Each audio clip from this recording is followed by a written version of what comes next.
Welcome to the Man United stream. Hope you're doing well. It's Sunday morning and we've got transfer news coming your way. Yes, of course, we're going to be discussing Victor Gyökeres and how he has just decided to just destroy Man United fan summer by rejecting United. Rejecting Man United. We don't hear that often, but this guy, despite initially saying that he wants to join United, I think he's used United as a means of going to Arsenal. That's what's happened. We're going to be discussing why this transfer fell through, how it fell through, and how Arsenal have beaten Man United in this race to sign one of the biggest and best strikers in Europe right now, Victor Gyökeres. Of course, we're going to also be discussing how United can overcome this by going and signing another striker. There are a few strikers available right now, but which striker comes in United's budget? That's the problem. United haven't got a lot to spend, so they are not going to go out there and sign a world-class striker. Or can they go and sign a world-class striker? We're going to be discussing that and lots more in today's show, so make sure you stick around, make sure you hit the like button on this video, and if you're not already a subscriber to the Man United stream channel, what are you waiting for? Hit that subscribe button. We are one of the fastest growing Man United fan channels out there, and you can keep up to date with all the latest news coming out of Man United from one single daily dose. Victor Gyökeres has decided to join Arsenal and play Champions League football and does not want to be part of the rebuild of Ruben Amorim. Despite having worked under him in Sporting, he wants a new start, and clearly he feels that he can make a huge difference to Arsenal. And look, do I blame him? Probably not.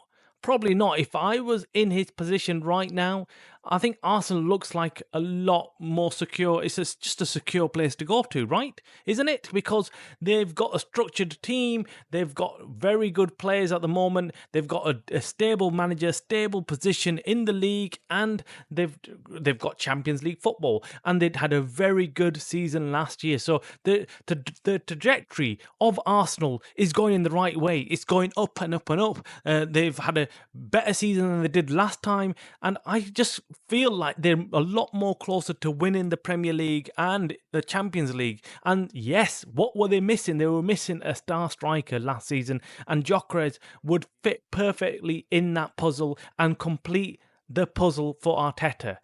United, on the other hand, are completely in turmoil. Let's be honest. The news coming out of United from the financial problems, it's no secret. It's no secret that Ineos have come in and haven't got the funds either. The stadium's falling apart. The players that are coming to United are falling apart. No one's happy. There's players who move away, like Rashford and Anthony, are going away from Old Trafford and performing and doing really well. So as a player, if I'm looking from outside in, I don't know United, I'm looking at it and thinking, wait, why are all these players doing better when they leave Old Trafford?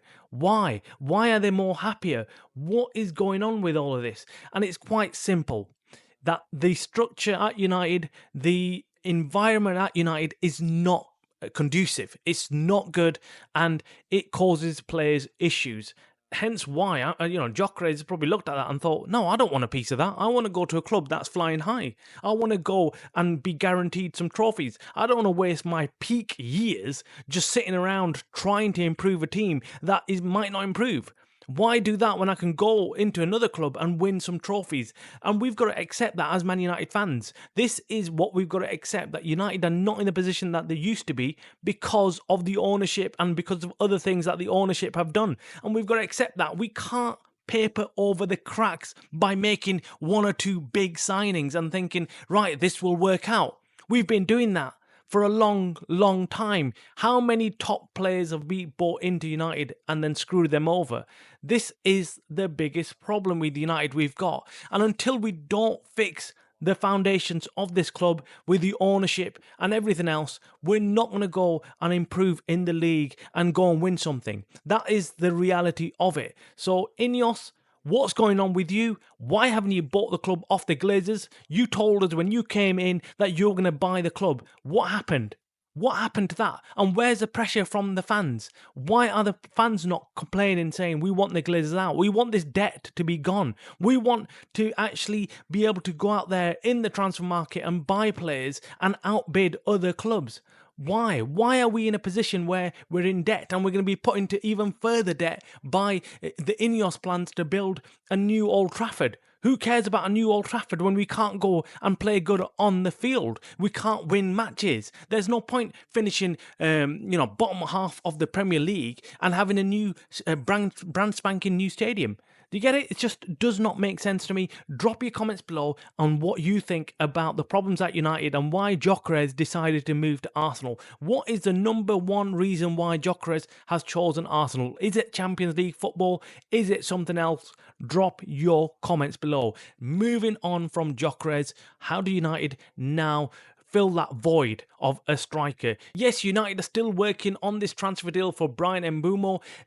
Again, that is still up in arms. We're not quite sure whether that's going to get hijacked. And if that does get hijacked, then United are really up shit's creek. Then we are in deep, deep trouble because we've let go of two very good options.